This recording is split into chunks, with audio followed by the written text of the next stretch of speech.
Man, I feel like I could probably jam out to the Particle Fleet Emergence soundtrack forever. It is it's probably one of my favorite just kind of chill and vibe soundtracks that I think I have ever listened to. I should play through that game for the channel sometime. I've played it before though, so it'd be a little bit weird because not only have I played that game before, but I've also like 100%ed the game.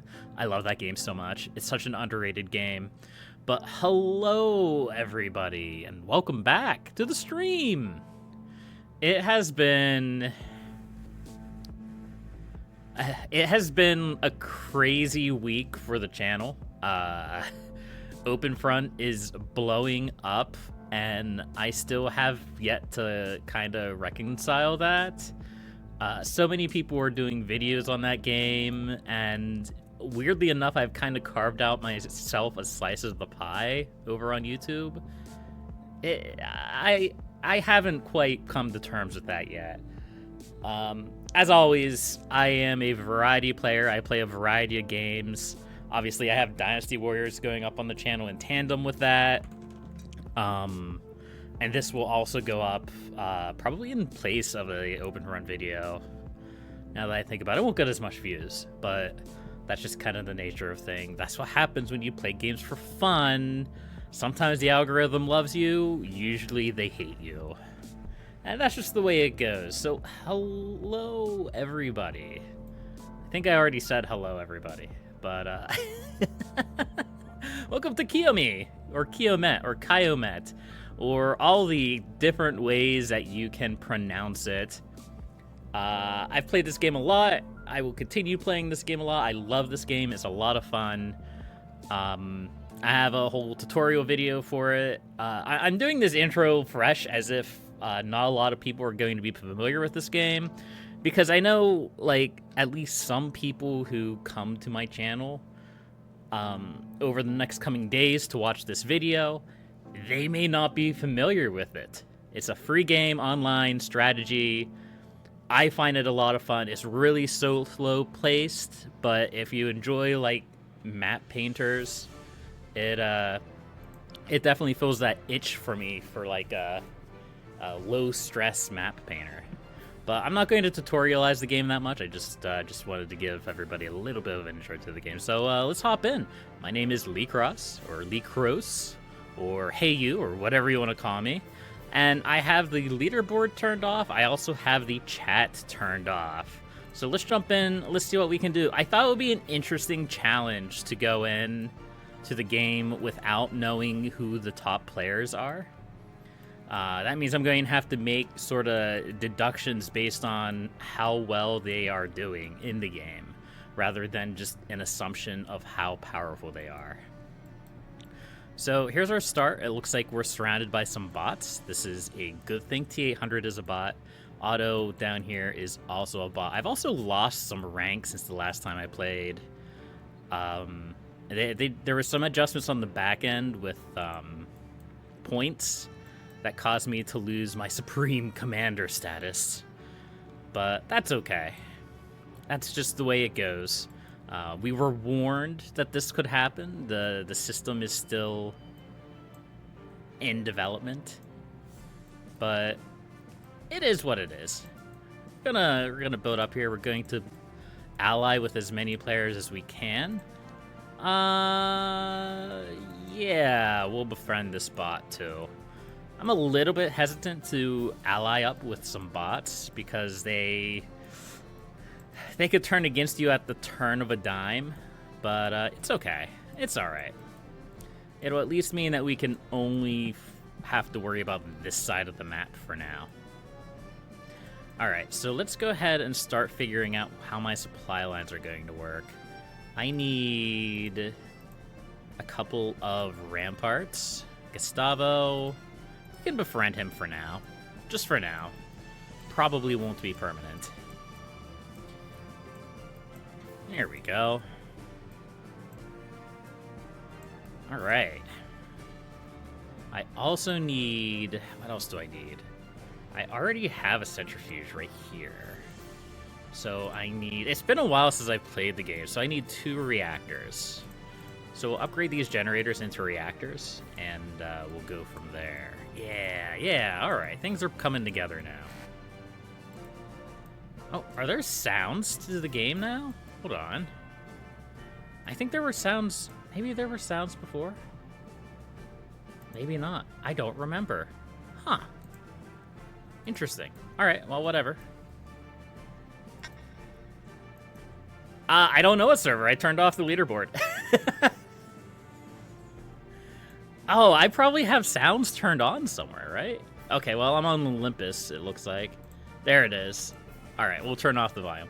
I think I always play with sounds and music turned off too, but this is kind of like an extra... it's not the browser I usually use for Kiomet, so here we are. Also, how are you doing today, Rip Rubin? Enjoying the weather wherever you are? All right, let's go ahead and set up this supply line. I'm not going to do anything fancy with my supply lines today. I'm just going to kind of set them up. I just want to play and chill. I wish it wasn't 7 in the morning on a school day so I could play. Look, school's important. Don't discredit school. I used to do that when I was younger. I was like, oh man, school, it's horrible. And I was really good at school. I breezed through a lot of my classes when I was in high school. I horribly regretted it after. Like, when I went to college, I found out that I couldn't really study very well because I never had to do it before. And that caused me to struggle so much. So enjoy it. Enjoy your time while you have it. Sign test in the morning. Oh man, I miss those days. I'm sorry. I'm sorry if I reminisce a little bit. I miss the days when I didn't have to worry about going to work every day. It was nice. Even if it seemed like it sucked at the time, it was nice. All right, so we actually have a fairly powerful... Otto's a fairly powerful bot, it seems. But we should do all right. Once we... Where did my music go? Excuse me, music. Do you wanna keep playing? There we go. There we go. I can't do this without my music. Whatever would I do? All right, we also need to... There's not really a good place to hide my king, so I guess I'm just going to upgrade this to a headquarters and leave them there. I'm going to try to send some of my infantry down this way to maybe cut them off there. Seems like an idea. And Omsk is feeding me troops? Yeah, but I'm being fed troops by Omsk, and yeah, that's definitely helping me in the early game. I hope he's not feeding me troops because he knows who I am. I would feel pretty bad if that was the case. I mean, my name is plastered across the help screen, so it might be a little bit surprising if they didn't know who I was. But, it's okay, I guess. Oh, this is a fairly powerful bot. That's okay. That's alright, we'll get it. Yeah, this is far from the worst spawn I've gotten. Yeah, I'm fine.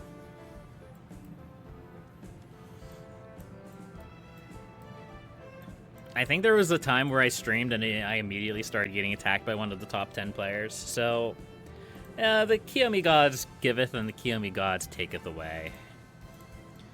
Alright, we're going to upgrade this to a refinery. We're going to try to get a couple of rockets so that we can upgrade to satellites.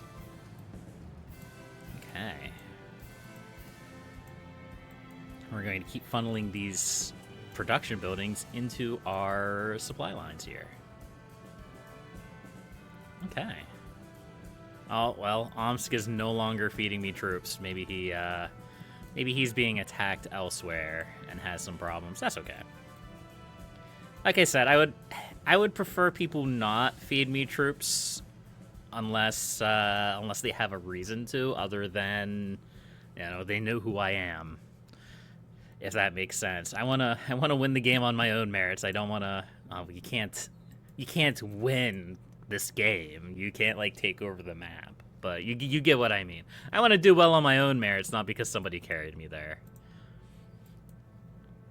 All right, how do we want to do this? I need to find another projector. There's one right here. That one's fairly close though. Ideally, I want to find one that's like just outside of range. Spawn in the middle of 4 leaderboard people. They were all bigger than 6K. Yeah. See, those are the tough spawns, where you either have to like break in and get lucky fighting an enemy, or one of them has to leave. Yeah. All right. I guess we're gonna use that projector to continue our supply line, because there's not any other area in here that we can move to. Okay. Alright, so Otto's king is right here. I'm not super worried about sniping their king. It's a bot. Although this is not a bot. This is a player. Interesting. Alright.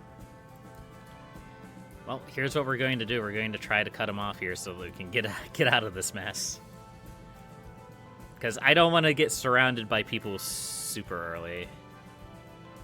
That would be unfortunate. All right, we can upgrade to satellites now. That's good.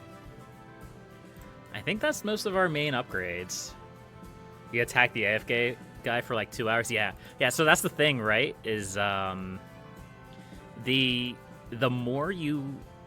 larger you are, the longer it takes for you to be conquered. And even if you're, only 2,000 points, that still usually gets you still usually have to get that over a couple of hours. And other players are still going to have to take like an hour to conquer you. Like, it's kind of an unfortunate thing about this game is that, man, they just keep taking this back, don't they? Is that once you're established, it takes a long time for you to be conquered, even if you're losing. 2.7K? Yeah. So when I try to guesstimate how long people have been playing the game at any given time, I usually look at the number of points they have, and then I attribute about an hour per 1,000 points.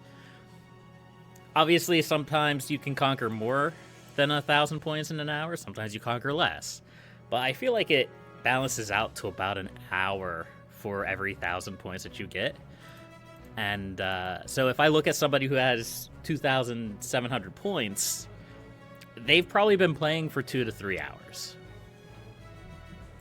And in order to conquer that player, it will usually take you, at least half that time. Because usually kings are set in the middle of the board like this.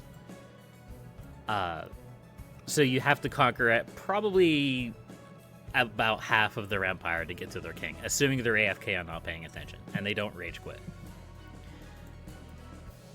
So that's just kind of a little bit of the, I guess, calculus I go into when determining who I'm going to attack. But I have the leaderboard turned off, so I have no idea how many points anybody has. If you play for 8 hours, you could have around 7,000 to 8,000 points. Yeah, I played all day once and I had about 12,000 points. I probably played for about 12 hours. So, again, it's not a tried and true tactic. You can definitely get more than 1,000 points in an hour, but in my experiences, it seems like that's a pretty good rule of thumb. All right, so Johnny has a massive arm. Look at all these troops. So this is the new standard that Kiomet players run on. Infantry and fighters. It more or less directly counters tanks and bombers because of the sheer number of infantry. In recent times, I've been running infantry bombers. 61,000 in 4 days. 24, 36, 48, 50. I mean, I could see it.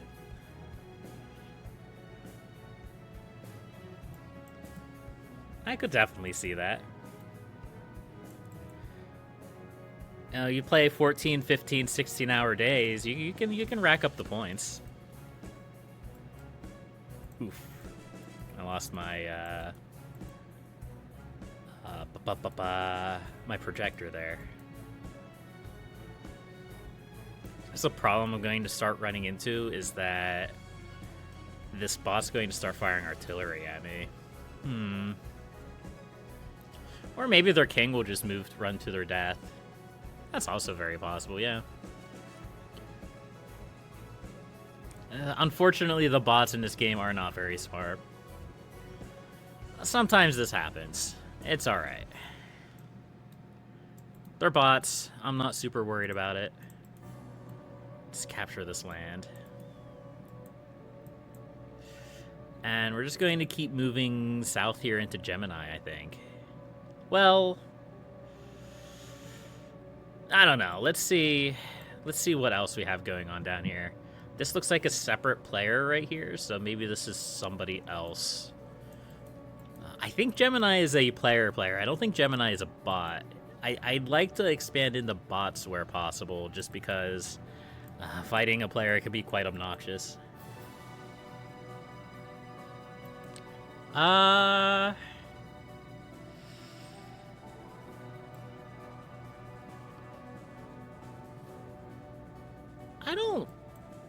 don't know.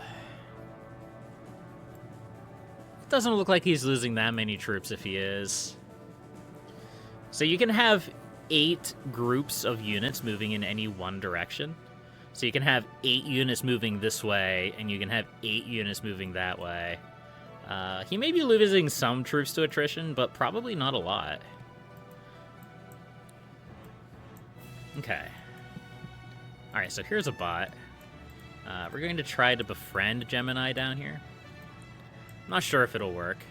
I'm not even sure if it's a real player, but it's alright.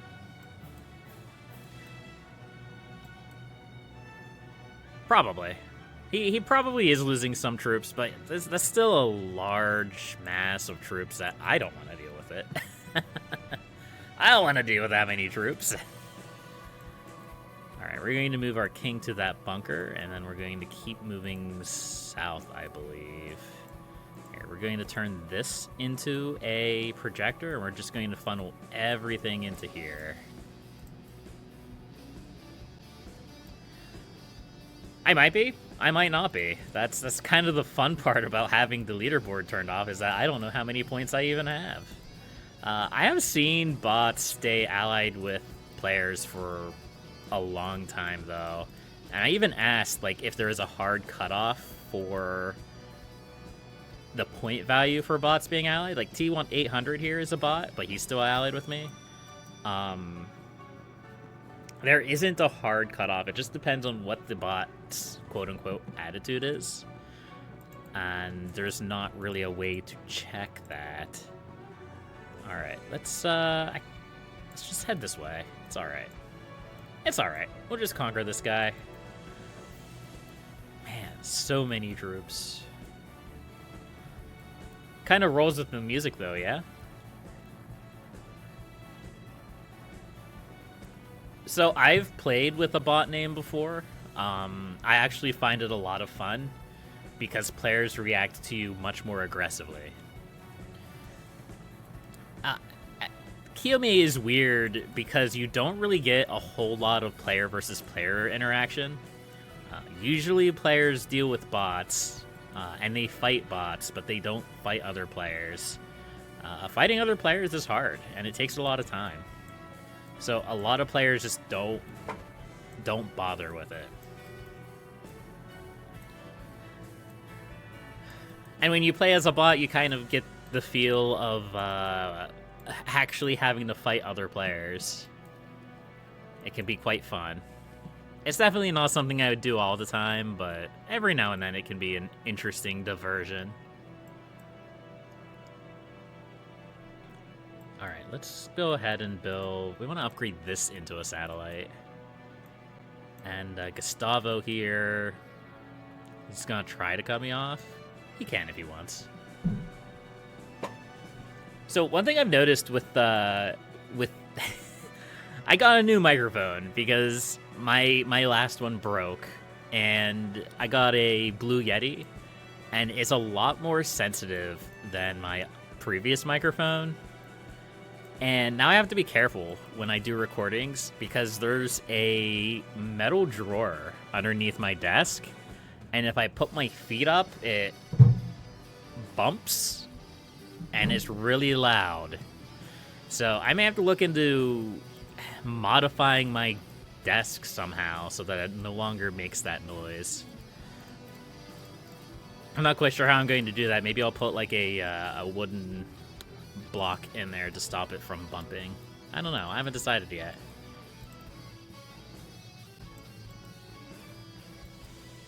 Alright, we're gonna keep pushing. Upgrade this to a satellite. We have a nice little empire going. A nice little empire. Omsk is in 7th with 800 points. That's a really wimpy leaderboard. If the top players only have 800 points. Interesting. All right.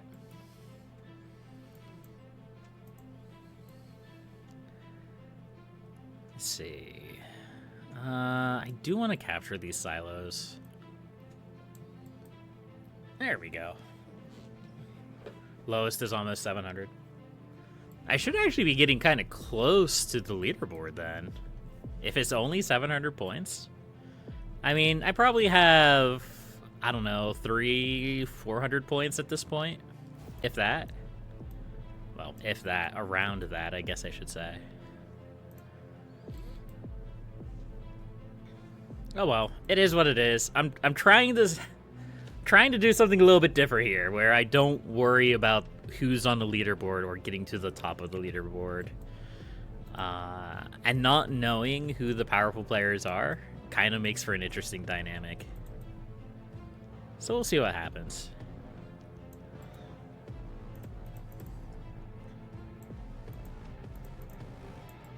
Alright, we have artillery coming in here.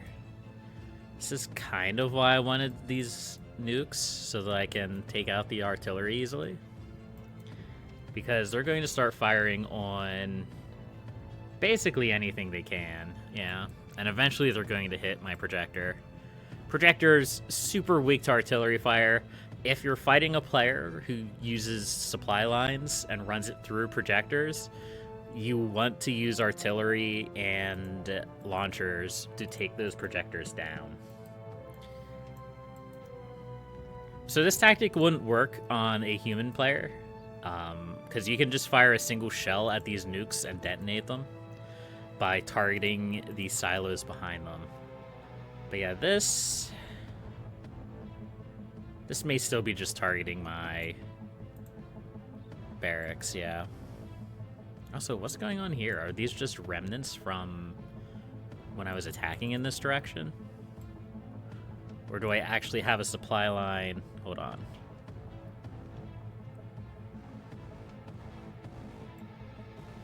Okay, I just have... They were just remnants from when I was attacking this direction. Fair enough.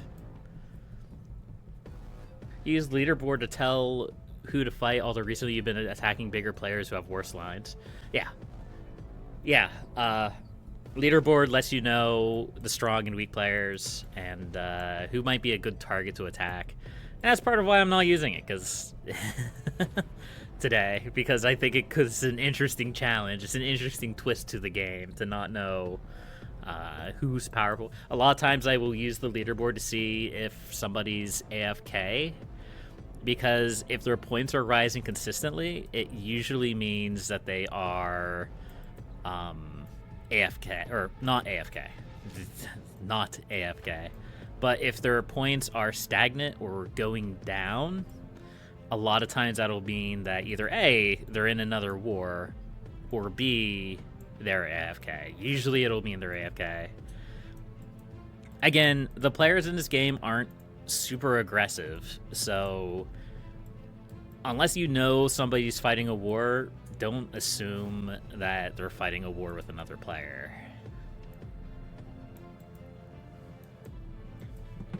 Alright, we're going to just keep pushing here. We're going to capture this area. Hopefully we can get the whole way to IG-99, who's another bot. But I have my doubts. Yeah, it looks like BR is going to block us off.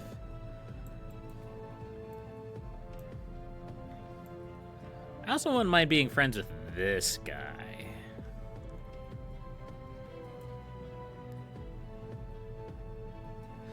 You also go off of names of players, so if you see someone who's powerful, you don't attack whether they're big or small.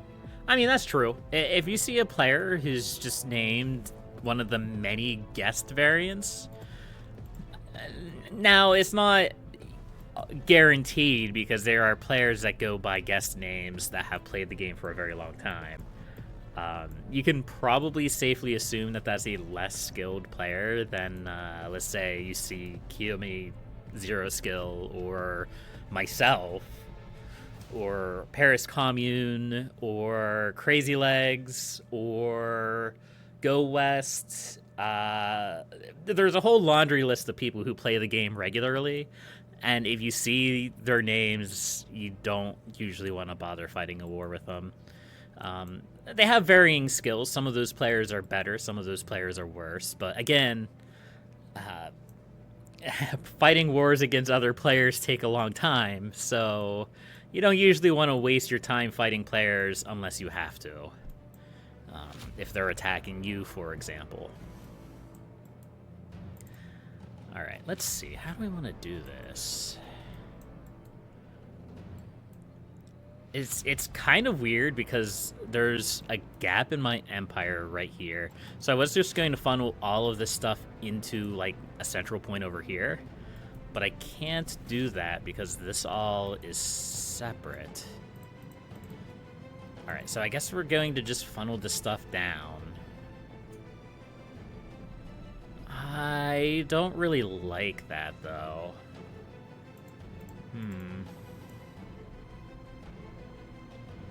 I haven't seen Paris Commune for a long time. They used to be in the game all the time. I don't see them. I occasionally I'll see the odd screenshot of somebody who saw them in the game.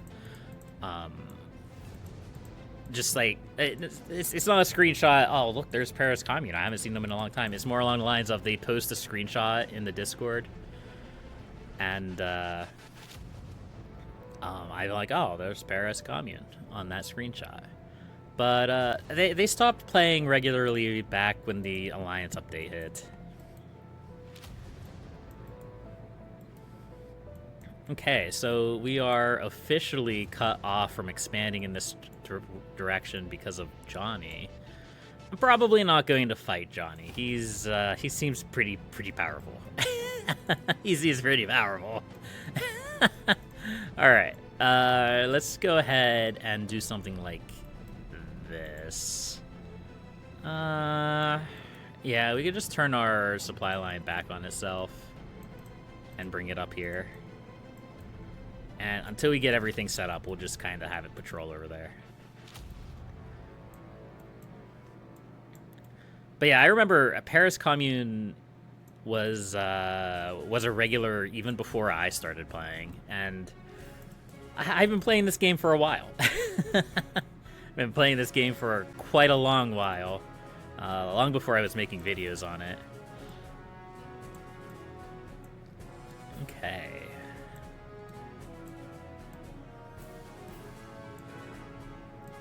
Let's see, I think I joined the Discord, when did I join the Discord? It was right around the time that Corgi Circus was doing his videos on the game. But I had found the game a little bit before that. I think it was when Demacia did his like Kiomet, how to play Kiomet tutorial video. I think that was the video that I saw when I first learned about the game. And then it kind of went from there. Yeah, when I fought Squirrel, that was during the beta for the Alliance update. I remember that was still when I was playing the I'm a Dinosaur persona. That was fun times. Fun times.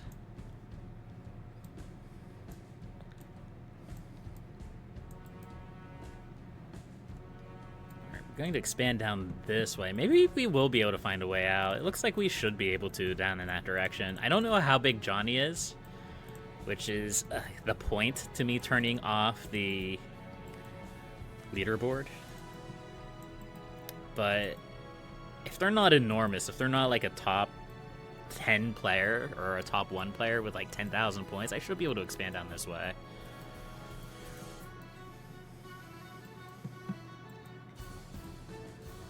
Guesstimate is probably AFK.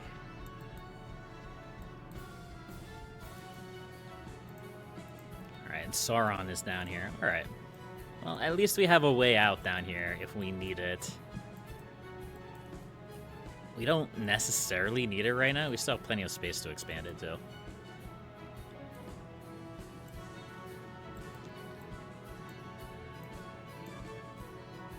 Alright. Oops. Weird button slip on my mouse. Alright. Alright, we have a nice little empire going on.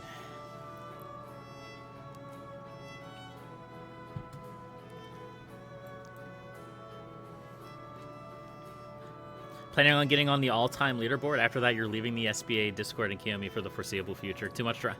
There is a lot of drama on the Discord right now. I try not to get involved with that. I just want to play the game, man. I don't have time for all of that drama.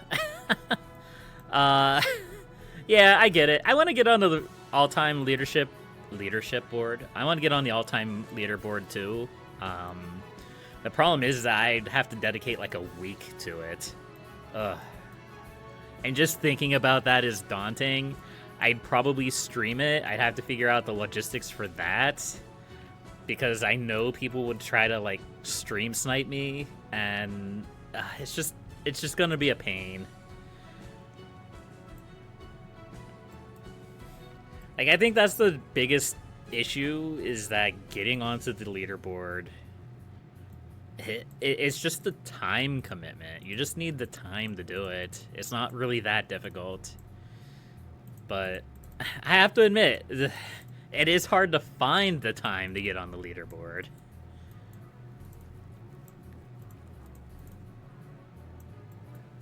Alright. Alright, so we have a projector set up there. We're going to feed that into our main line. And, ooh, BR cut us off. Huh. Alright, well. Maybe we won't be heading in that direction. Maybe we'll be headed south instead, after all. Okay, well, we can do that. Let's see. You go this way. You go there. And you head... here? That feels wrong for some reason. Can bring that in there too. I don't know why that feels odd, but that just feels odd. Oh well, it works.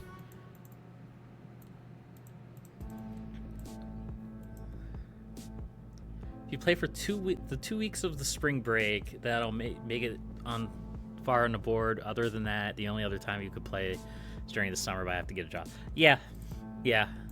I mean, well, we can pop on the leaderboard here, and we can see. Let me get this set up real quick. Maybe this is breaking the rules of the challenge. I don't know. I just want to make a point. So, the all-time leaderboard. Oops, I have to leave this up. The lowest point, Starlin, 61,000 points. Go back to what I was saying about how long you would have to play to get 61,000 points. At least 60 hours. Easily. 4 days. Yeah. Yeah.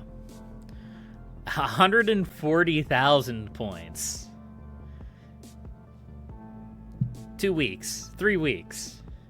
Probably. Like, these players are insane. They have so much time on their hands. And I used to have that much time on my hands, but I don't anymore. I have a full-time job. I can't really dedicate that length of time to a game. Not like I used to be able to. Like 6 years ago, 7 years ago, when I was unemployed, I had all the time in the world. I was racking up thousands of hours in Crusader Kings and Europa Universalis. Yeah, I could do that. But nowadays, I work a 40-hour week. I have a full-time job. Even on my vacation. Like, my vacation is 7 days. Even if I play 12 hours a day, you're still looking at, you know, you would get on the bottom of the all-time leaderboard, maybe 70,000 points. And that's assuming that you don't get killed in the night. And if I tried to stream it, for example, that's probably exactly what would happen. I'd stream it. I don't know if I would leave. I probably wouldn't leave it live the entire time. But yeah, the more you stream it too, the more people tune in, the more time word gets around, and then people are trying to stream snipe you, right? Yeah. So it's probably not going to happen. It's probably not going to happen on a stream anyhow. Now, there are good things, because, as I also said, if you start around 8 in the morning and get off at 10, you get around 12k. After sleeping until 7, I would lose around 2k. If I'm not attacked by players, I keep doing that with minimal breaks pretty easy. Yeah, again, it's not difficult, it's just the time commitment. It's more difficult for me because people would be trying to snipe it. People would 100% be trying to snipe that. Man, wouldn't it be funny if we ruined it? They'd come in on like the last day and like triangulate the position of my king using, 3 separate spots on the map and like just beeline straight for it. I can already imagine people doing crazy stunts like that. Okay.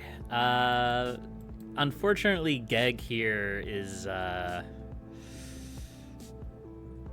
mean, come on, buddy. You're not in a good spot. Is this what we're doing now? Are we just, Look, either you're going to... Okay. Either you're going to leave and respawn somewhere else, or you're going to have to go through one of these bigger players. I'm sorry, that's just the way it is. Alright, let's start dealing with Sauron now.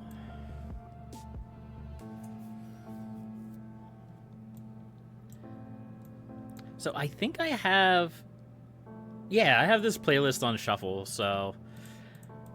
Any repeats of songs is due to the shuffle gods deciding it. Alright, we'll befriend this guy, or attempt to befriend that guy, I guess I should say. We're also going to probably upgrade this radar into a satellite. And then we're going to go after Sauron. Ooh. This player has departed. We also have Dion ship up here. Or Dion ship, whatever their name is. I'm a little bit worried about this guy because he's had plenty of opportunities to ally with me, and he hasn't yet. He may be aggressive. We may have to turn our way towards that direction.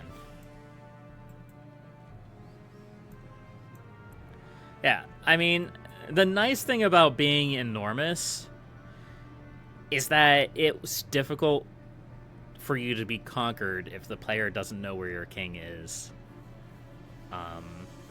Again, it takes almost as much time for you to be conquered as it does for you to capture the land. So In order to attack somebody with 60,000 points, you have to go through 30 hours of trying to conquer them back.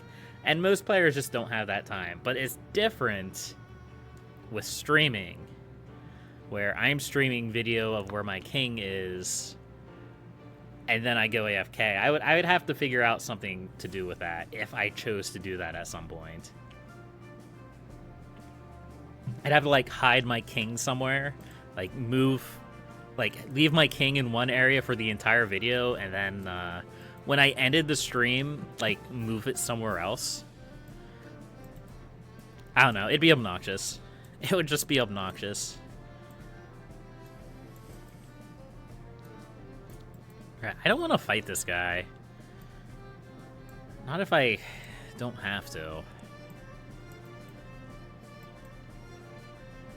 Although, I certainly could if I wanted to. Yeah, he currently has just a mixed group of units. Usually you want to go with one or the other. Either you want to go all in on tanks, or you want to go all in on infantry. Same with, like, fighters and bombers. You can have, like, a 10 to 20%... How do I want to... My brain, please. You can have, like, a 10 to 20% composition of fighters to bombers. You can be a little bit more variable in that than you can your units, but you do want to go, like, entirely tanks or entirely infantry. I don't think doing both is a good idea.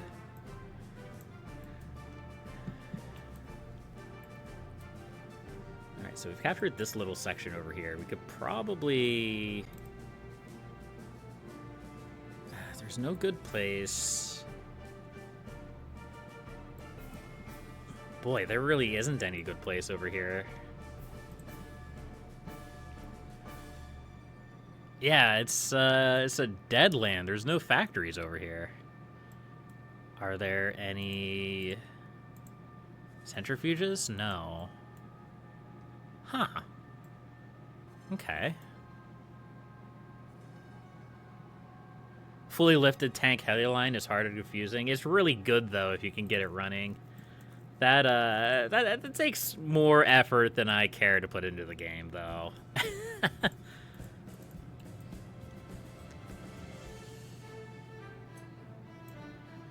Alright, are we just repeating? Hold on. Repeat all. I think it's just Shuffle messing with me. I think Shuffle is just messing with me. All right, we'll let the music figure itself out.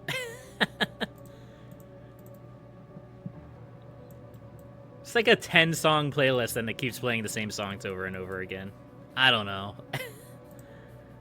It's just Shuffle doing what Shuffle does best, I think. All right, let's upgrade this into a satellite. I think I want to keep more troops up here. Let's go ahead and cut this off here. We'll just kind of keep this cluster of troops up here to kind of keep an eye on this northern area a little bit, because I could see a surprise attack from Dion ship. I could see this spot becoming problematic. I just don't want to be left with my pants down, and I should have plenty of troops for over here. There we go.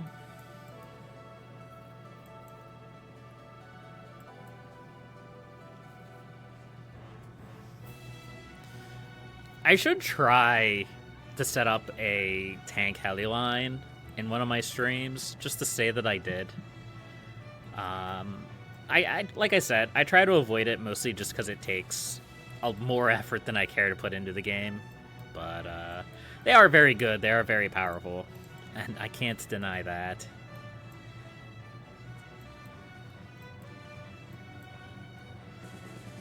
Okay. At this point, we're just kind of chilling. Keeping an eye on this player over here.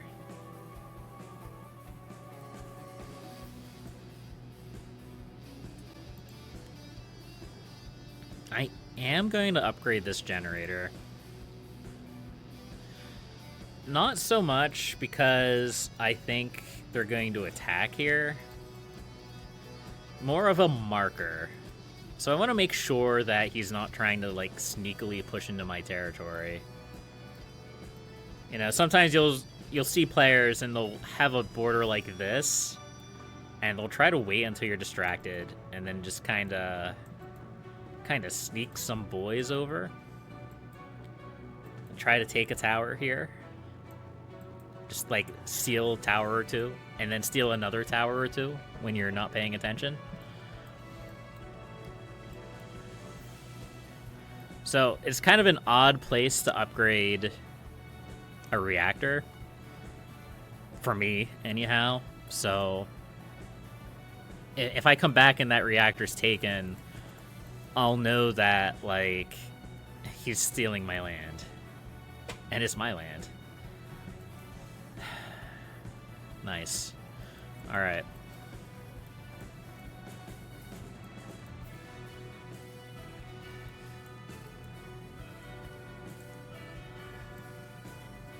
Oh, that would have been perfect.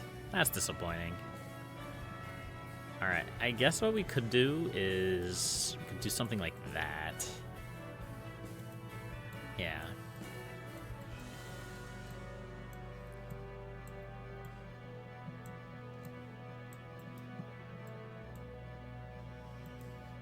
Alright, we're going to keep trying to chip away at his land a little bit. We need to take this armory.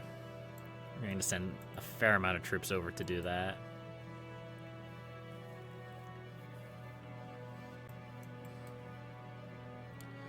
And here... let's capture this radar. And we're probably going to turn this into a silo. Sauron's fighting back a little bit here, so we're gonna have to... I'm gonna have to put a little bit of effort into this line here.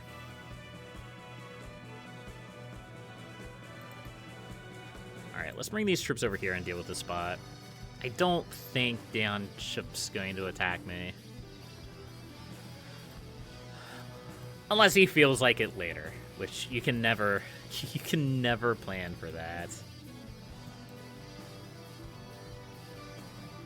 Oh, nice. Looks like he's going to start reacting much more aggressively. Okay. Well, he has that power.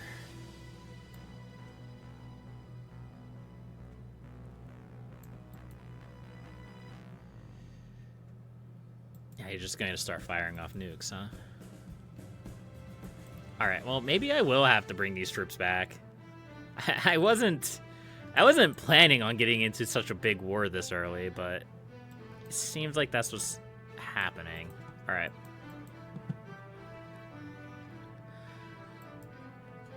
Again, I have no idea how big this player is. This may be, like, the number 2 player.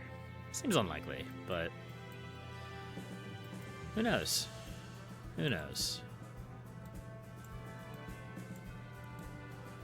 We're gonna send these boys down. We're gonna just shell these. That's fine. He's allowed.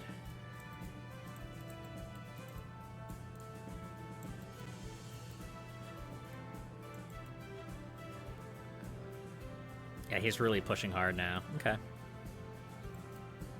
All right, we got a war going on. Nice. Means we're gonna have to play it a little serious. Yeah, I knew this little pocket was going to be a problem. That's why I wanted to take it out. And now we have. All right, we may need to reroute some troops down this way, just to kind of keep this at bay a little bit. Seems like most of his efforts are going in over here. It's okay. And my troops should be coming back, yeah.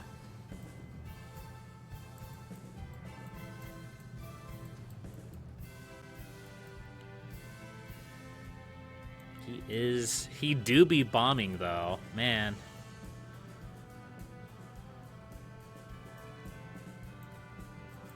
Alright, well, we can hit the projector.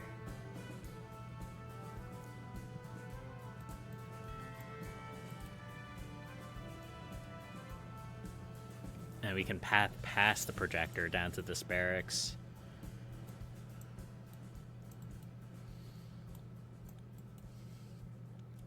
The problem is that he does actually have a lot of troops coming in on this path. He probably has a second supply line. So he probably has one supply line coming like this. He probably has a second one down here coming like this. I only have the one supply line that's really established right now, which is kind of problematic. Which means he can outmaneuver me like he's doing right here.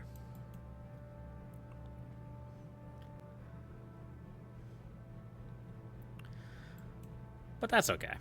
We have more troops on the way, so I'm not sweating it too much. Not yet, anyhow.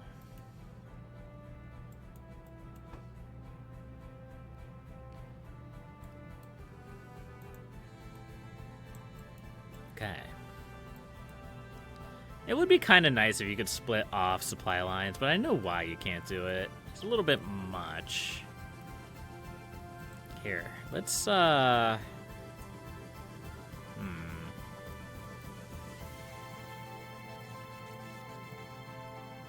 Is there maybe a way I can reinforce the supply line a little bit? Maybe.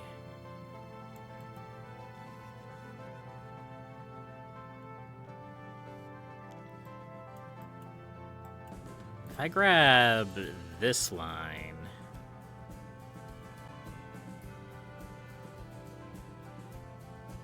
send it to here, send this down here. All right, have a good day, Rip Ruben. Thanks for stopping by. And I can kind of crisscross. Ooh. Okay, this isn't actually going to be as straightforward as I thought it was going to be.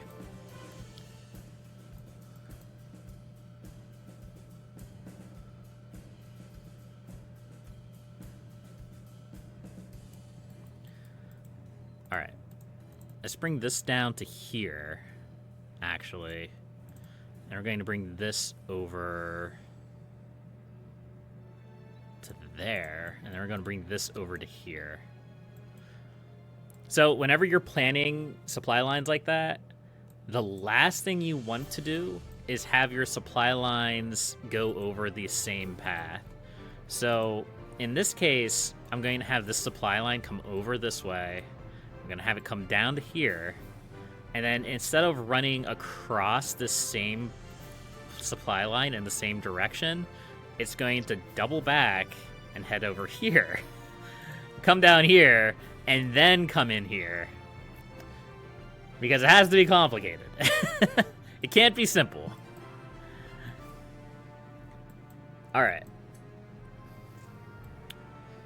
But we should be doing okay here. At the very least, we won't be dying. And this isn't going to be a massive supply line. We could probably pump it a little bit if we, like, did this instead. Or that. Yeah. Okay.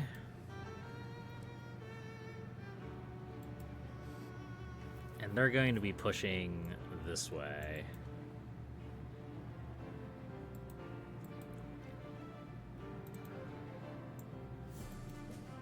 Okay.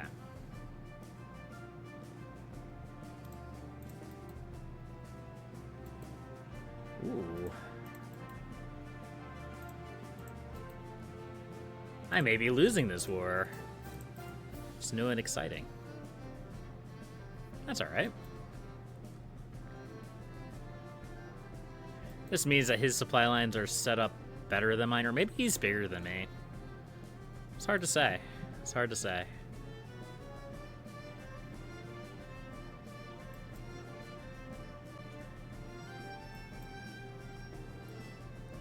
Either way.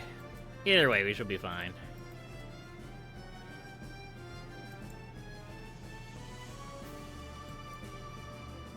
I mean, ultimately, he has to break through up here, and that's going to be significantly harder for him.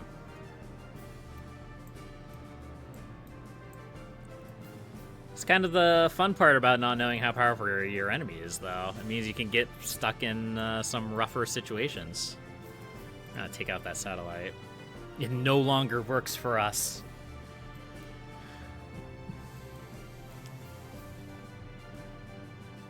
Now, I think this is a little bit of a mistake from him, though. I don't think he should be trying to focus on disrupting this line. I think he should be coming this way. Because we're going to start pushing into his line the same way he's pushing into mine. And eventually something's going to break. Either it's going to be me or it's going to be him. Alright, so how can we kind of expand our capacity here a little bit? What we could do on this line is we could just be intentionally disruptive. So you don't usually want a lot of the shield orbs, we'll call them, from the projectors in your supply lines. But because this supply line is kind of underpowered, I guess we can say, you're going to have a lot of bubbles already in the line. We could just keep going with that.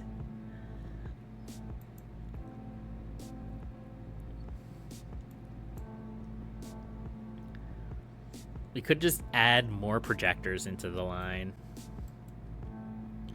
It wouldn't really it really wouldn't be very useful offensively, but because it's already an undersupplied line, we're not going to lose a lot of troops out of it. So let's see what we can do here. We're just going to funnel a whole bunch of projectors into this line. And then we're going to forget about it, and I'm going to cry about it later. It's exactly what's going to happen.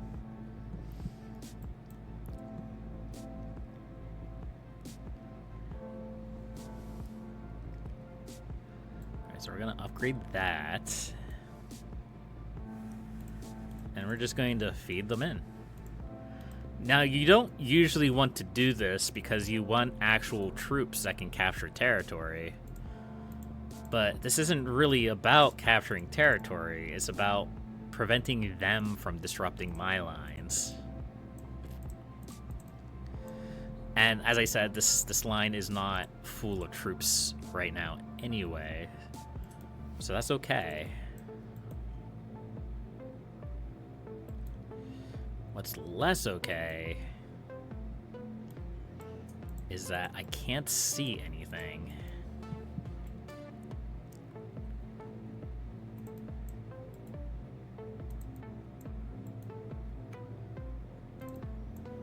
Okay.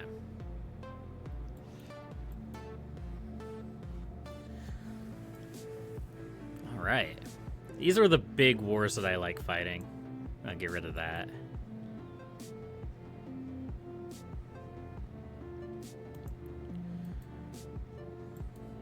And we're also going to set up some launchers because I think they will be useful. Either for disrupting nukes or disrupting projectors. Either or. And I don't really see any good artillery places. I can turn this into a silo. That would be okay.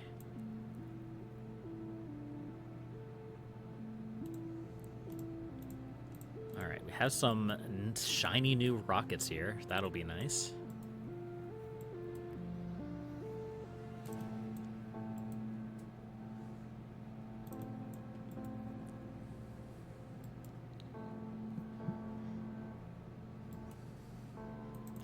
And then I should be able to disrupt this artillery with rockets. It should work okay. And this second line is starting to populate now, so we should start pushing them back over here. Should.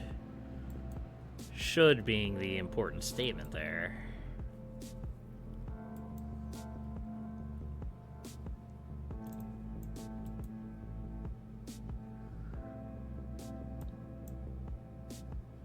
It's kind of a Hail Mary nuke. It's not going to do anything. It's just going to take out this armory. It's just to be a nuisance, basically. Just to be a nuisance, just to be annoying. It's kind of what you have to do in these big wars when you fight somebody of similar strength. You just got to be as annoying as humanly possible. And hope other people don't take advantage, which this bot is.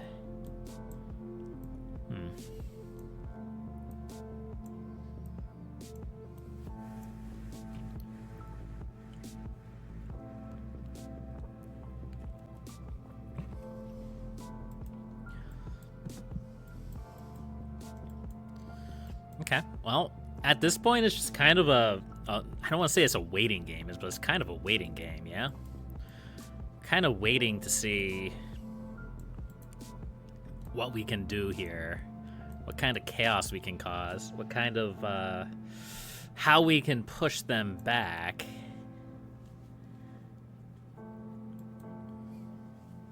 There we go. And we are pushing them back now. It seems like our lines have finally arrived here. I wonder if I can... I probably can't nuke this armory. Probably won't work.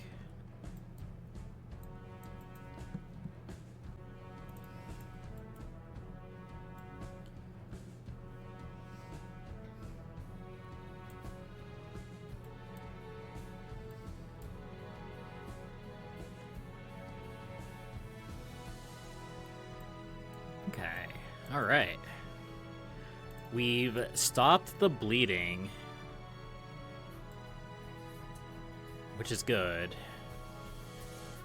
Now we just have to do something about it. Oh, we can fire a nuke there, okay. Does that gain anything? Not really, but we can. We have the power, we have the technology.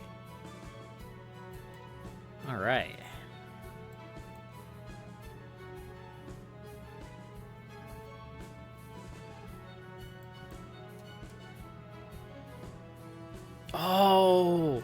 Oh, this is where their supply line linked in to this side. Oh, that's actually so good. It's so good that we managed to hit that with a nuke, actually. All right. Nice. That's good. That's great.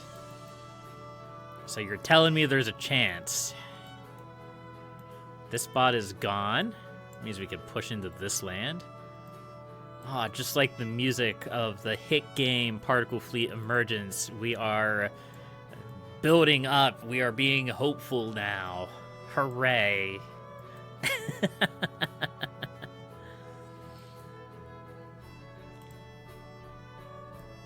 All right, where can we push this?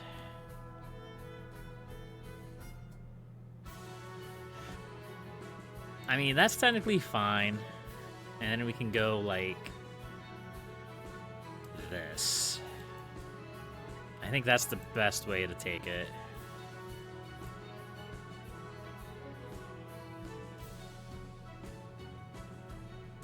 And let's go ahead and run our troops this way, actually. I don't know if this is a good idea, but I want to take back this radar. Yeah, so we have these little balls here. They kill enemy units. They do not capture towers. So again, if we had like a full line of troops, I would not want any of these little balls. I would only want actual units. But in this case, we don't have anything in that line, so it's actually to our benefit.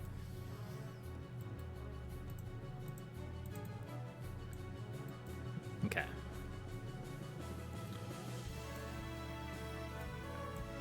We'll go ahead and we'll shell that projector too while we're here.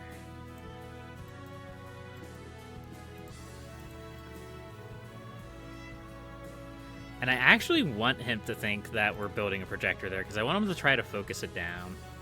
I don't want him focusing artillery up this way. I want him to keep hitting this and capturing it.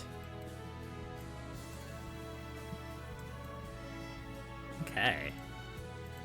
I'll upgrade that.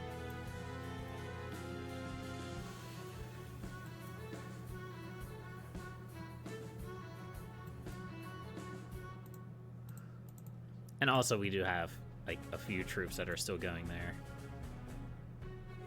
It's okay. It's alright. We got this.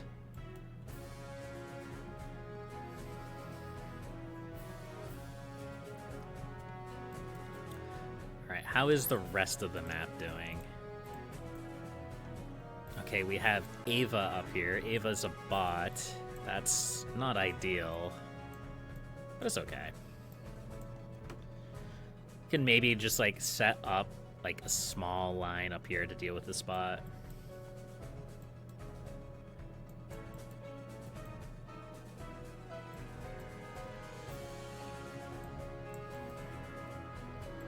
All right, now we can push in. We can start actually damaging their supply lines a little bit. Screw up their vibes.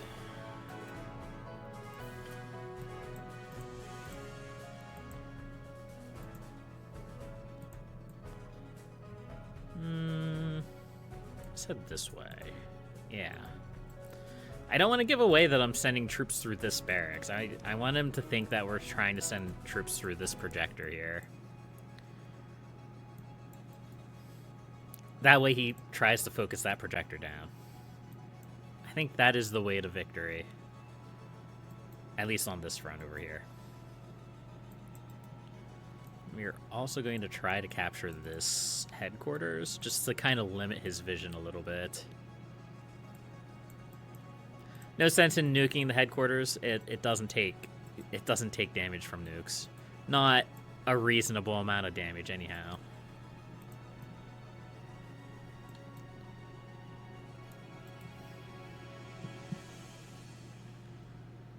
Okay. Now we're getting somewhere.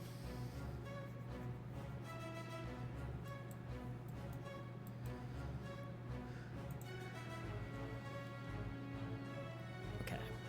Let's go ahead. We're going to set this up as a projector.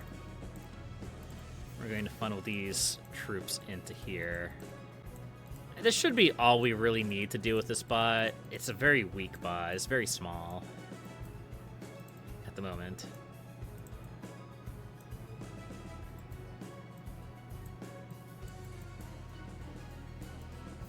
Just about bringing the bot down before they get powerful enough to do something drastic.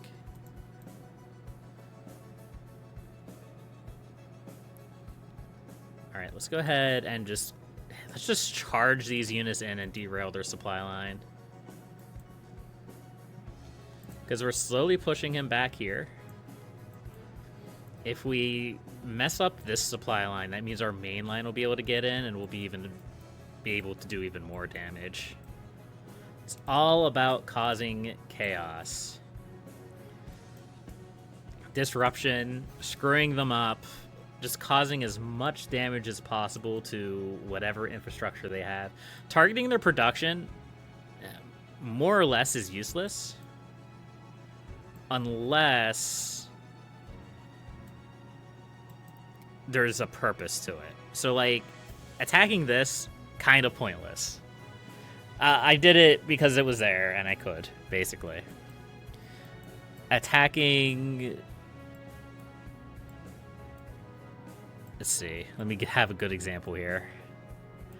This barracks, probably not very useful. As I attack it. Because there's no supply lines tied to this. Yeah, it provides troops, but it doesn't provide that many troops.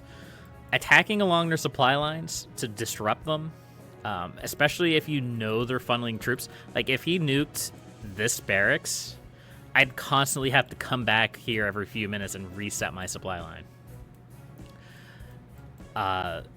I'd constantly have to adjust for whatever they were doing. hitting their silos so they can't hit mine, useful. Taking out production behind the front, like these buildings, especially like this airfield, useful, kind of, but not super high priority. And if you don't have anything better to do with your silos other than shelling random production along the peripherals, then just shell random production along the peripherals. Like, like you just want to keep all of your things doing productive stuff. I see a lot of players like Sauron here. Like I don't want to criticize him because he's currently being pushed back, and I don't think he's even present. I think he's EFK at this point. They were shelling this village. Why? What did nuking this village do for them? It didn't do anything. So like you want to target important things. You don't want to just be, oh, this is a red enemy, I'm going to target it. It's not really the best way to go about things.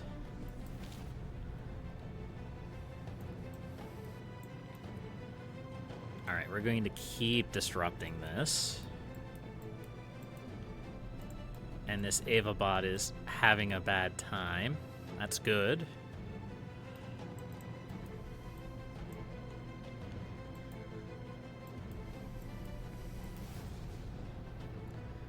Unfortunately, I can't get over here, but that's okay.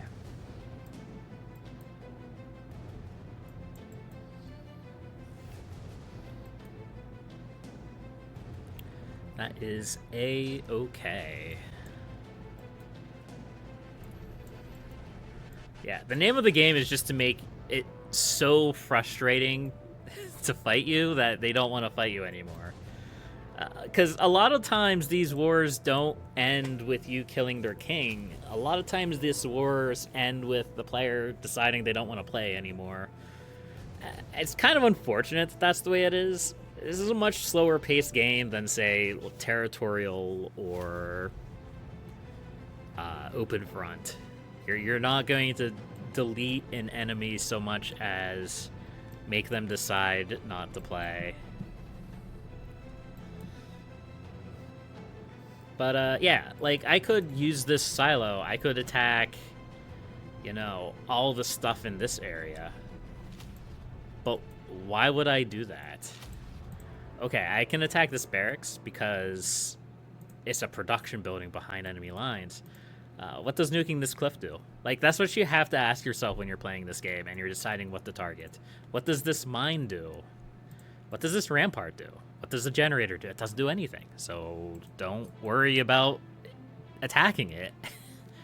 Now, obviously, if they started upgrading these mines and the cliffs into nukes and rampart and, you know, artillery, the algorithm changes, right?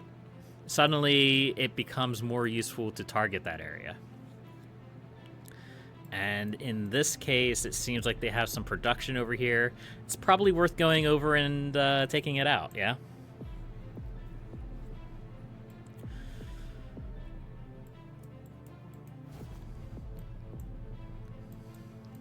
But I see so many players who just attack targets because they can.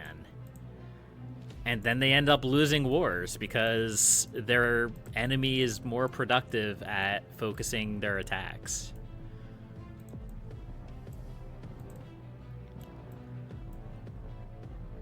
Alright, we can turn that into a satellite. And we can finally bring these troops to bear. They're going to be going down this line. Yeah.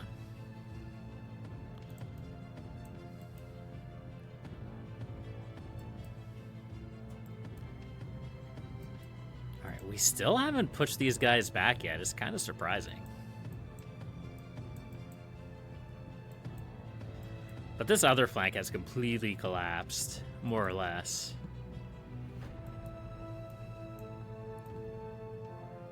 Yeah, that's a little bit too far away to nuke. Okay. Well, we've sent enough troops over there, so let's keep heading this way. We're going to grab... Yeah, we can grab these silos.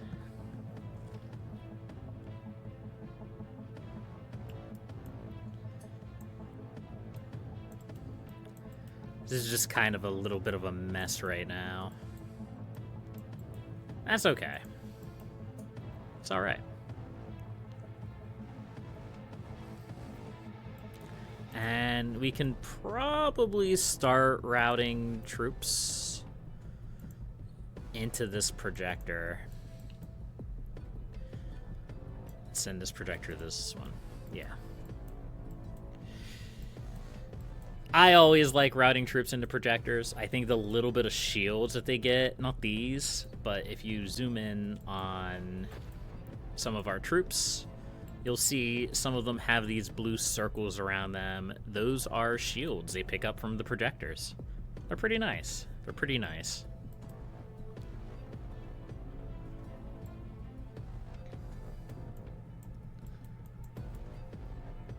They make your troops more durable, and it really doesn't take that much to set up.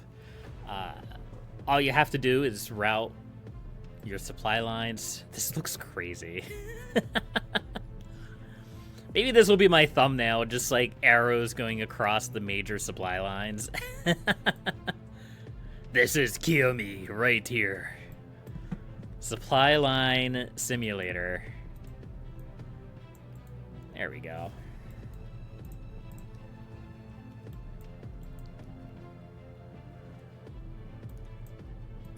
It is a little unfortunate. It seems like this player has stopped responding. It was a fun war we had, and then they just kind of gave up and AFK'd.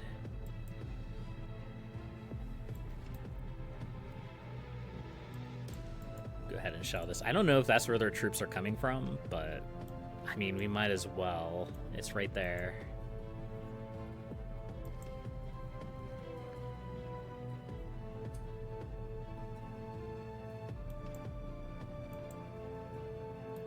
So that's 2 more nukes from me. This player does seem to use a lot of silos. Ooh. This player has departed. That opens up some opportunities for me. I don't know if those opportunities are good or bad. It could just be more angry players on my border. But, you know, opportunities nonetheless. It's a good little chunk of land.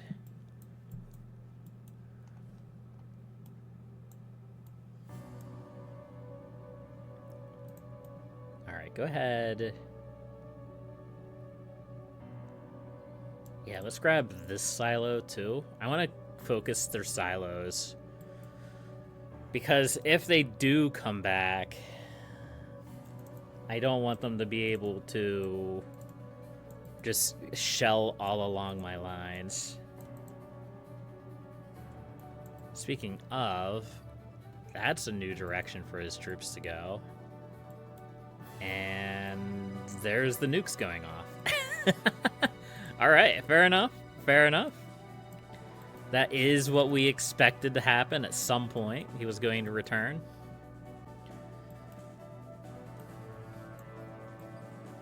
He's either going to return or quit. That tends to be the way things go, yeah? But now, we should be able to bring all of this to bear.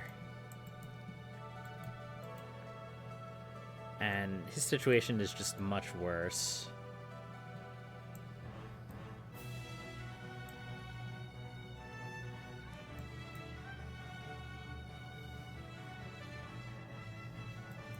Yeah, so this is a little bit of a panicked reaction.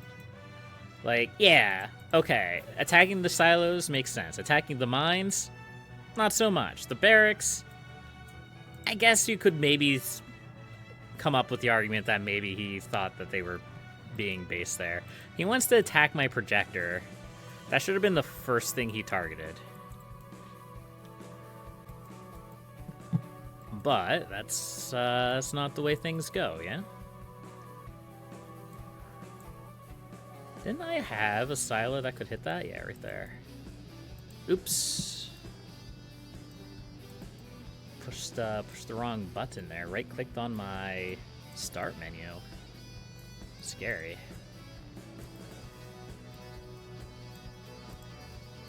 Yeah, we can be friends with Gustavo. It's probably the second or third Gustavo we've been friends with, but that's okay.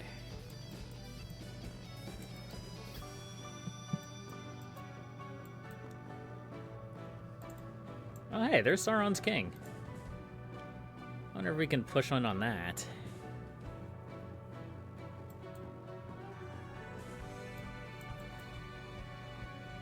I wonder if he knows that his king is there.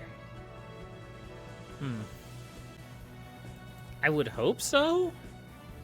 But I've noticed that some players just don't bother with knowing where their king is.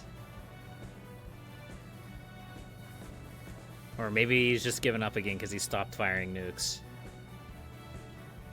Oh, there he goes. He's running. Oh, he's running. He's getting away.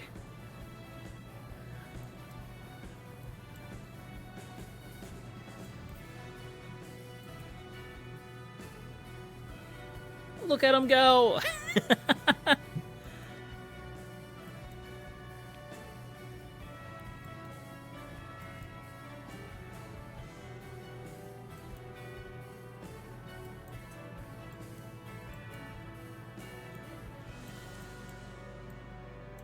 Okay.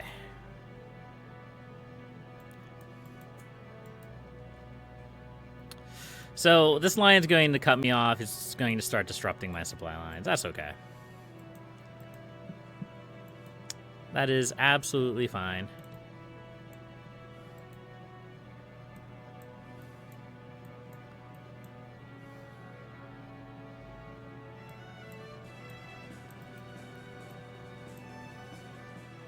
Oh, is he gonna get away again? Maybe.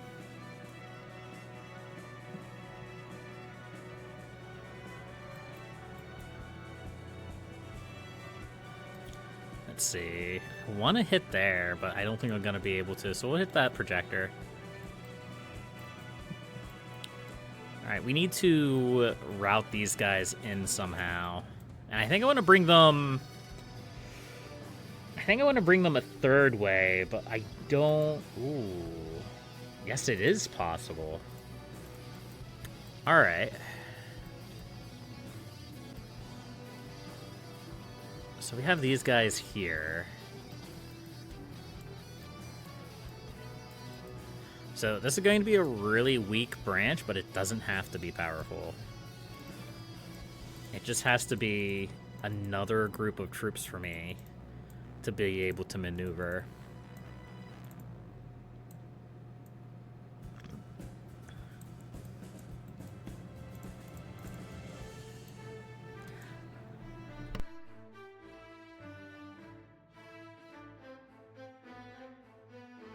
Sorry, I had to really cough there for a few minutes. Ooh. Now my eyes are watering. Alright, these guys can route into here. That's fine. Same with these guys. Can route into the supply line here. Alright, these guys, we're going to take them to here. We're going to take them to there. And then we're going to take them down here.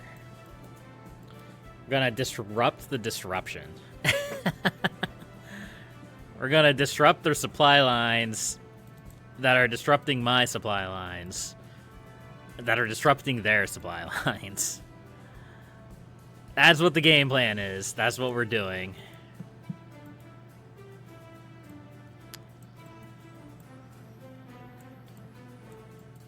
Okay.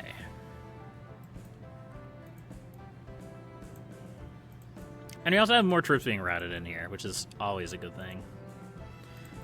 Now again, this is the supply line that has a bunch of projector balls. We're just gonna have to accept our fate with that for the time being. It's okay. It's alright. We got it.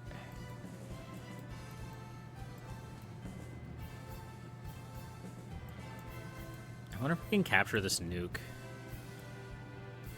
I mean, we might as well fire some nukes at their projection while it's here.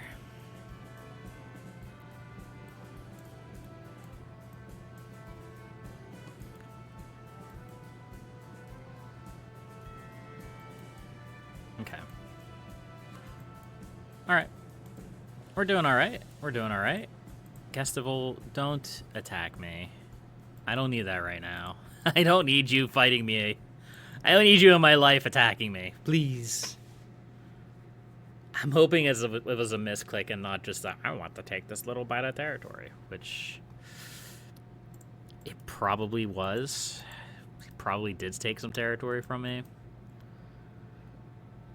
Because that's another thing that a lot of players will do that I've noticed. They'll become aggressive and take a couple pieces of land and then re-ally with you.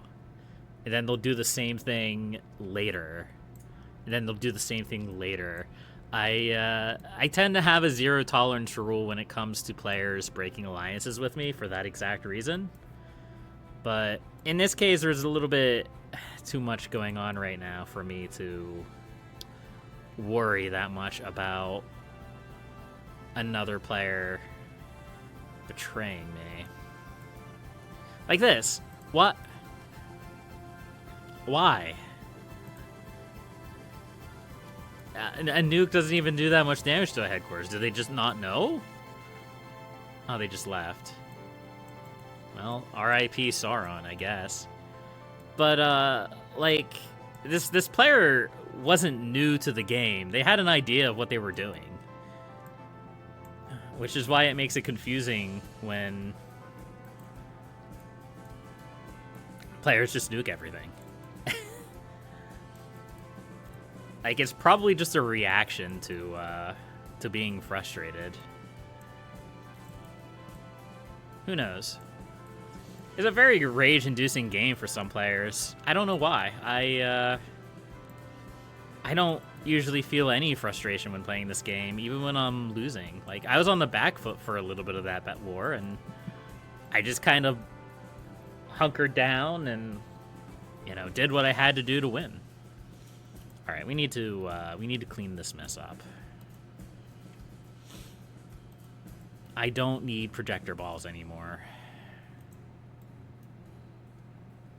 Can I do this without ruining my supply lines? That is the question.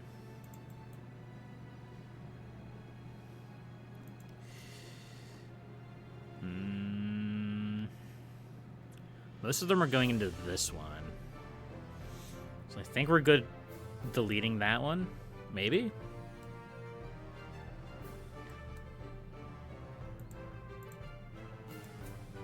Can delete that one, we can... Ooh, we can't... Well, there's others. There is another right there.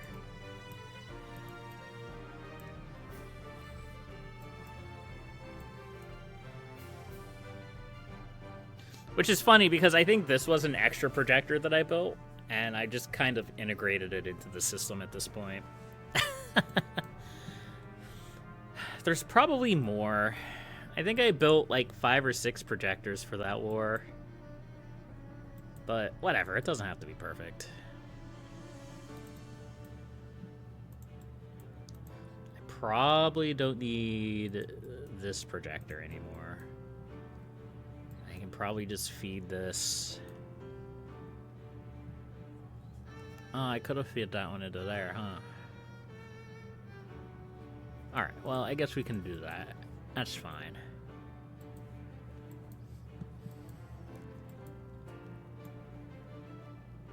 Alright, let's clean up this mess, shall we? Make everything look good here. Lots of players spawned into this area. Brazil? We could be friends with Brazil. And we're gonna start bringing the supply line this way. Yeah. Where are we gonna bring it to, though? Here? Could do that. And then we can bring this one up over.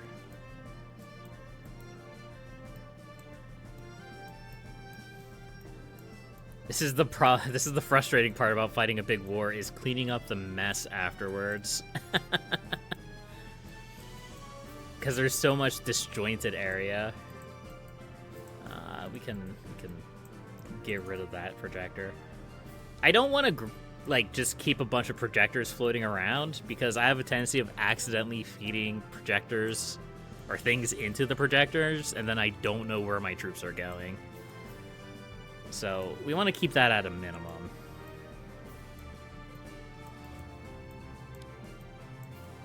There we go. Now, I don't want to fight Brazil, but I don't have a problem fighting the spot.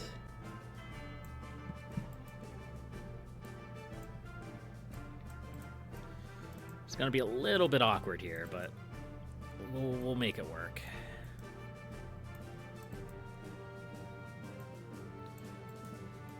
There we go.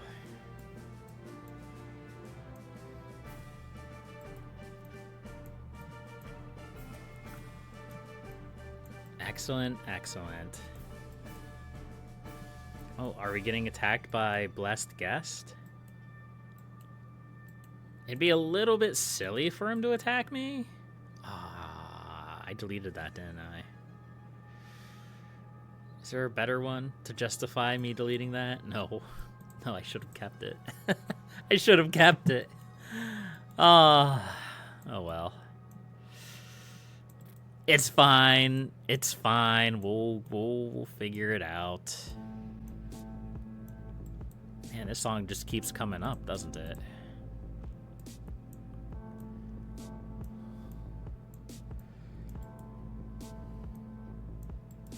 There we go.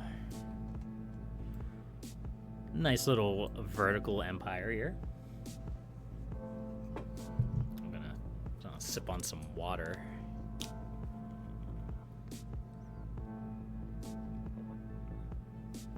Oh, hey, we have 2 guestables on the map. Oh, never mind. Never mind, I lied. Only 1 guestable now.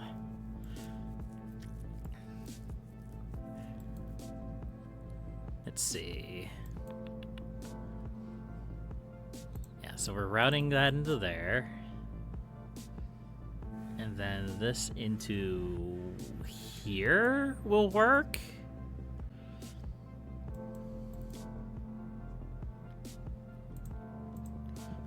Ooh, the bot actually took out my projector there. Nice. What did it use for it? It was probably just a nuke, right? Yeah, probably.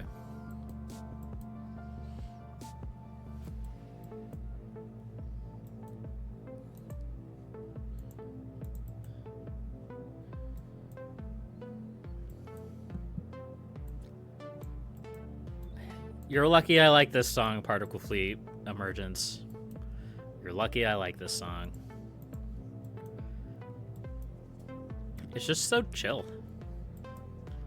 I think it's the credit music for the game,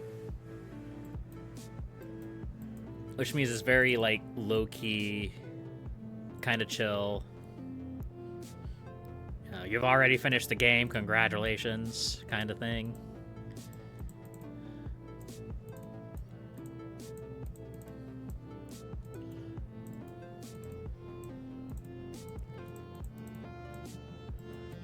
Alright, yeah, we're going to set this up like this. This line's going to come in here.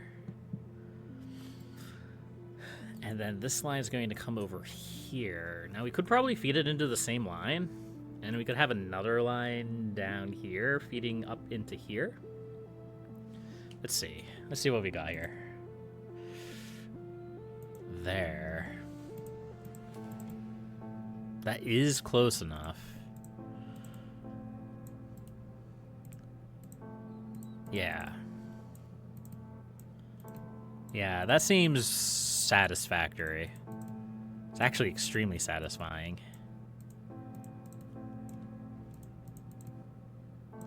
And if we ever have peace in the south, we can kind of loop these around. Conserve our troops a little bit.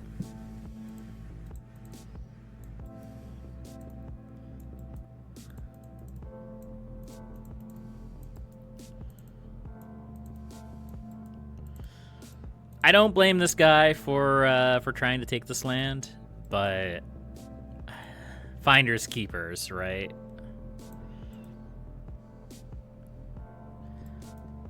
I had already staked my claim on it. Ooh. Ooh, okay. So our friend in the north has finally made his move. Can kind of counter that a little bit here.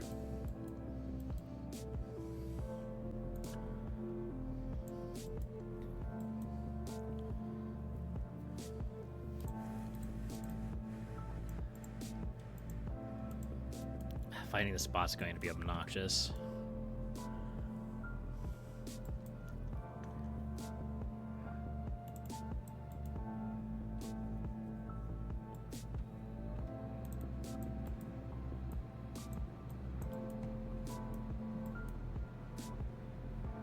But we can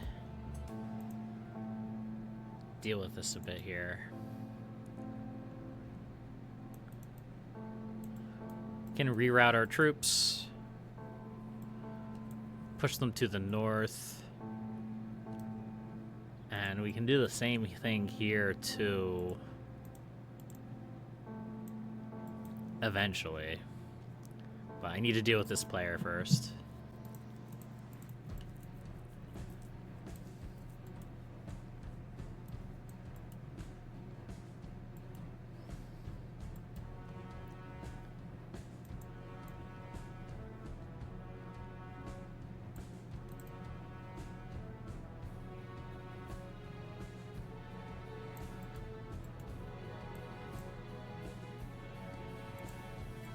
Okay.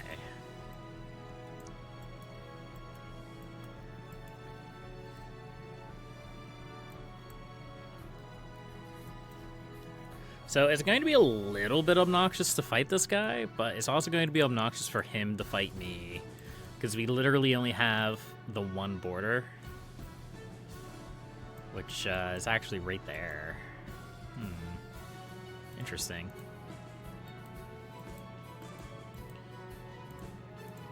But we don't have a massive sprawling border where we can fight on multiple fronts.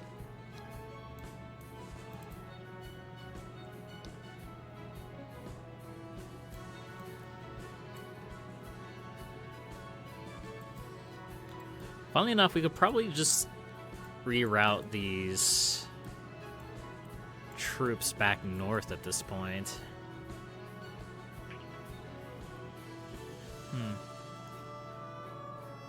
Nice. Good job, bot. You did a good job, or something. And the thing about this is that I can just kind of shell along his supply line here.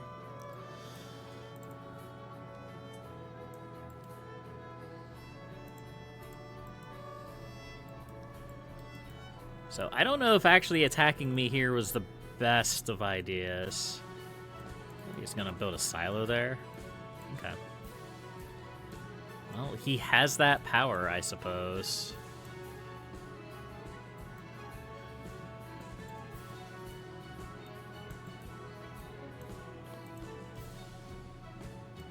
Alright, let's turn this back on itself. We need to get these troops back north.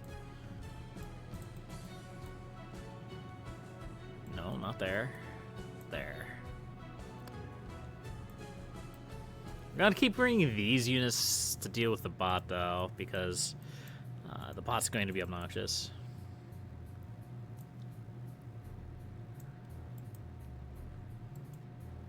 As you can probably tell from its constant shelling.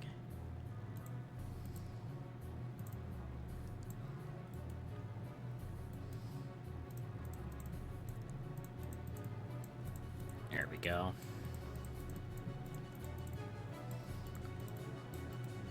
So again, I don't know how powerful the on-ship is, but what I do know is that they have a lot of troops. They do. But I can be a bit disruptive here.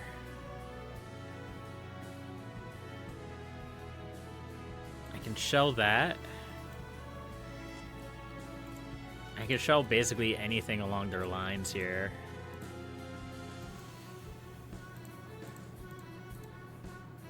And we're also going to upgrade... Do we have? Yeah, we do have a few radars here we can upgrade into launchers. We have to be a little bit careful. We could bring this line over this way, and that would be kind of obnoxious.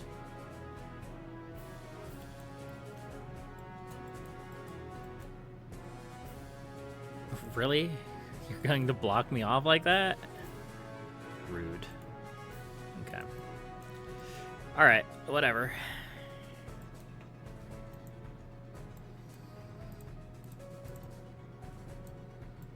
Alright. So, with me blocked off from finishing off this player, let's go ahead and reroute these guys. I think that's going to be our best bet.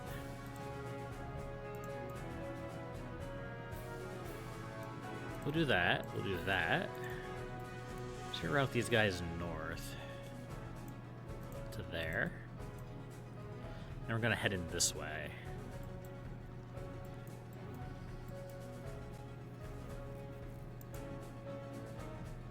Let's see, so these troops... I think these troops were directed here.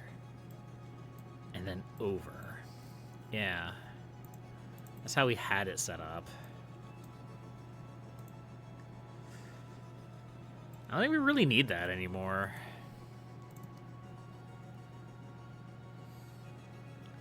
Just kind of route this into here. I mean, obviously this bot is still attacking me. I'm not super worried about the bot. Not in the long run. Bots are typically short-term problems. Here, we're going to quote-unquote ally with that player, just so that he doesn't attack me. Which he probably will. Okay.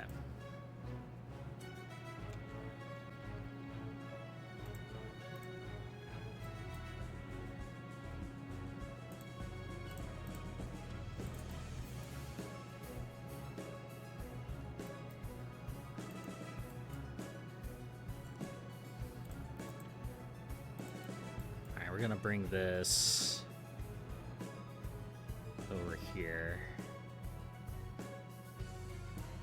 I don't want to do this. Yeah, we can take it the whole way up there.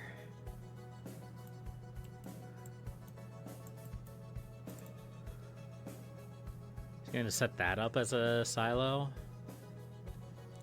Is that what his game plan is? We're going to nuke these.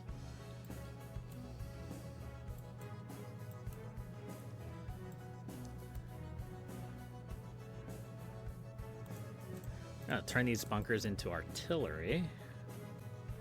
I'll turn this into a silo.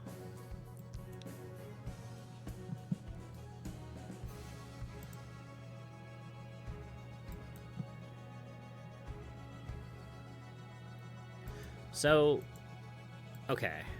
I was about to say, if they all met up here and then one of them peeled off this way and then the other one peeled off this way, that would be okay.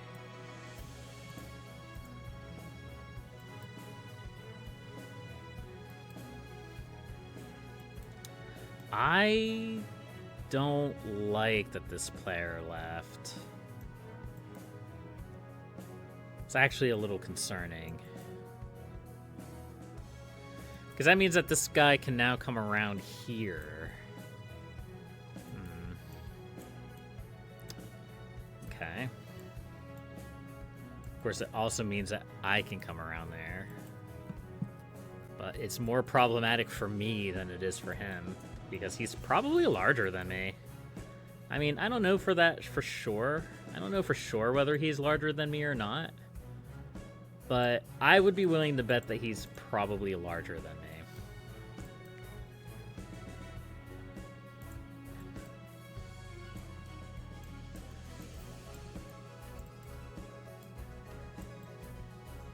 just based on how he's playing the game.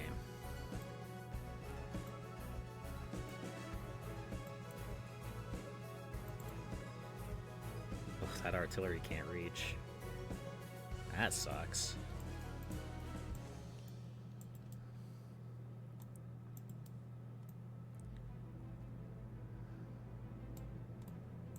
Okay. Well, it is what it is at this point.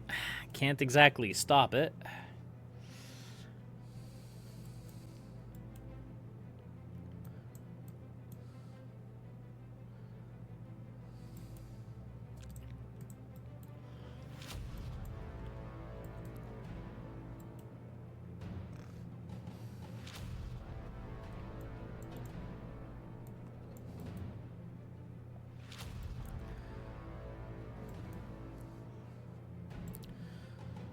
Yeah, so you might be wondering, why am I attacking this production when I mentioned earlier how... Ooh. Okay, well, that does resolve that problem, does it not?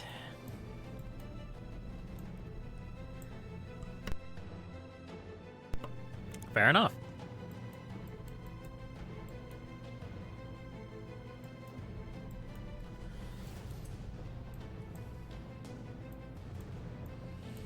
Anyway, what I was going to say is production on the peripherals are also very important. So, like, how do I want to figure this? How do I want to explain this? Let's take a look at my supply lines here. Let's take a look right here. All right, so say you were Johnny, and you had a silo right here.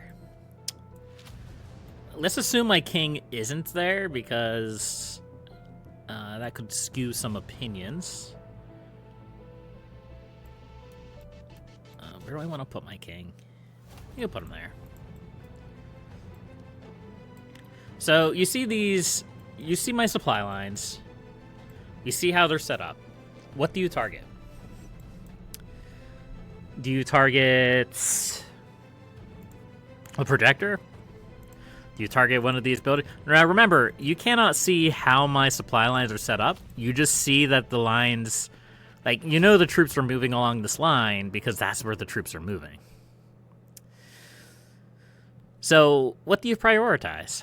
Well, you may want to prioritize the silos first. But you can also use maybe another nuke. You could use a launcher. Launchers are basically counters to the hard countered silos. So for me, the first thing I do is I will nuke every single one of the production buildings along your supply line until I find out how it's connected. So if I nuke this airfield here, this supply line stops. But my troops are still going. Because the supply line doesn't stop here. This isn't a point on the supply line. This is just feeding into it. So I shell this barracks next. You know, maybe he's not using the barracks. I usually prioritize projectors, but in this case, maybe I try the barracks. Same thing. I attack the barracks. It gets destroyed. The troops are still moving. So I attack the projector, and I destroy the projector, and all of a sudden, now I know how your supply line's set up. Now this becomes the primary target. And I'll target it with artillery or one of my nukes. But, you know, I have, 1, 2, 3, 4 nukes. 3 nukes? 3? I have 3 nukes around here. So what do I target with these two? This one is focused completely on... Excuse me. I was explaining something. Game. Johnny. Why? I was just explaining something. So anyway, secondary targets for me tend to be things like radars or peripheral production. And when I say peripheral production, I mean production that does not run along a supply line. So I would say, like, this is not a peripheral production. It's right in the middle of the supply line. If this gets deleted, if this gets destroyed, they're just going to take it back immediately. But if, say, this gets destroyed, well, now I have to run a group of troops over to capture it back. And you might be like, oh, Leecros, that's not a big deal, right? No, it's not a big deal. But when you start getting 5 or 6 or 7 or 8 nukes all going off at once, all attacking your supply lines, your peripheral lines, and everything else that you might be able to use to defend yourself, that's when it starts becoming overwhelming. Suddenly you start missing things. You forget to put something on a supply line. You forget about another supply line. You get attacked by somebody else. Now you start losing ground. Now it becomes a problem.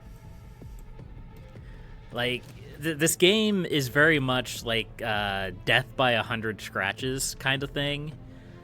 You don't usually get destroyed by one player doing one thing with one supply line.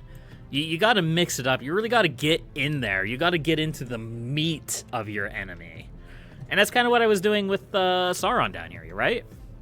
So Sauron was a fairly powerful player. Again, I don't know how large they were, but they had quite a lot of troops, and they knew how to use them too.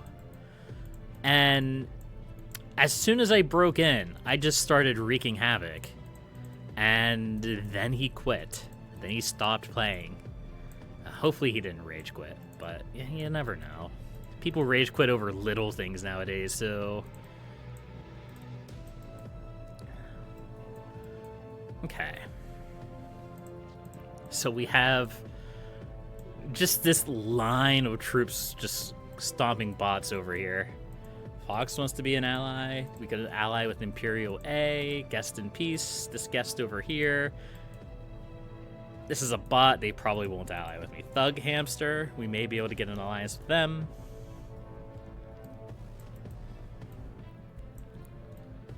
And I am curious, since I'm not fighting anyone right now, I'm curious to see how many points we have.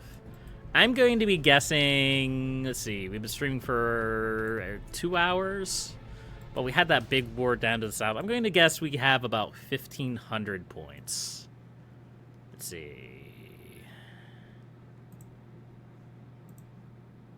1,200 points. Not quite what I was expecting. Not quite what I was expecting. All right. It was worth a shot. Not great play on my part. Not great play on my part. But again, we got bogged down in a big war. We lost some land there. But we're doing okay now. Except my supply lines are gross. Let's see. Yeah, we can do that. Let's see. We can do that. So I like to fold my supply lines in on themselves to kind of make it a little bit easier to figure out what my next set of supply lines are going to be, so I don't have a bunch of troops just crowding my vision.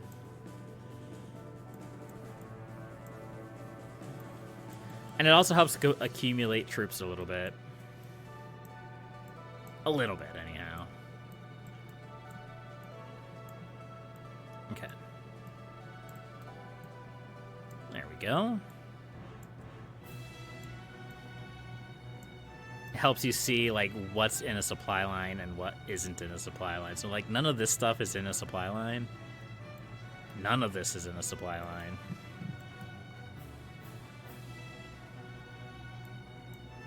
Okay.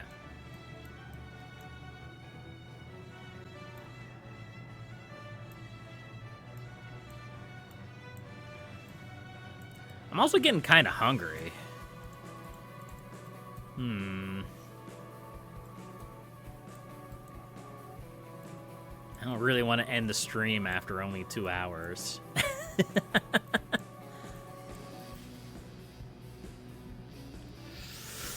I don't know though.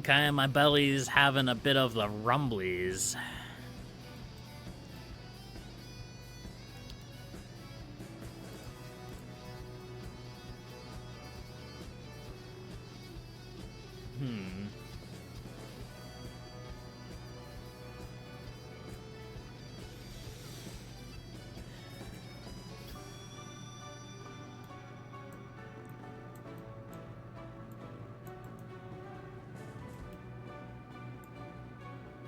Okay.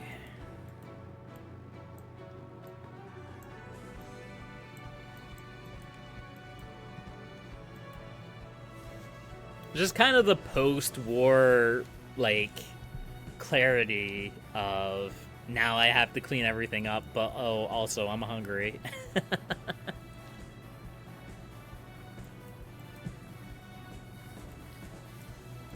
Now I gotta clean up the mess that is my empire. Ooh. That makes things a little bit easier. I didn't mean to fire that artillery. Oops.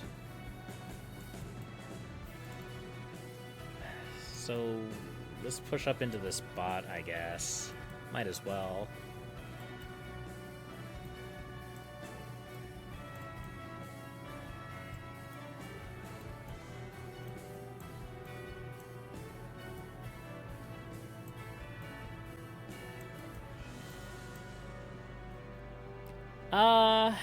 Yeah, you know what? I've been streaming for 2 hours. I know that's not very long. I need to get better at streaming for longer. But, yeah, I wanted to come back to Kiomet. I wanted to play for a little while. And I think I have done that. Got a nice little empire. Lots of players around us. A lot of bots, too. That's okay. But, yeah. This was never meant to be, like, a massive thing. I have to work tonight. I have to get something to eat. I have to lay down and take a nap.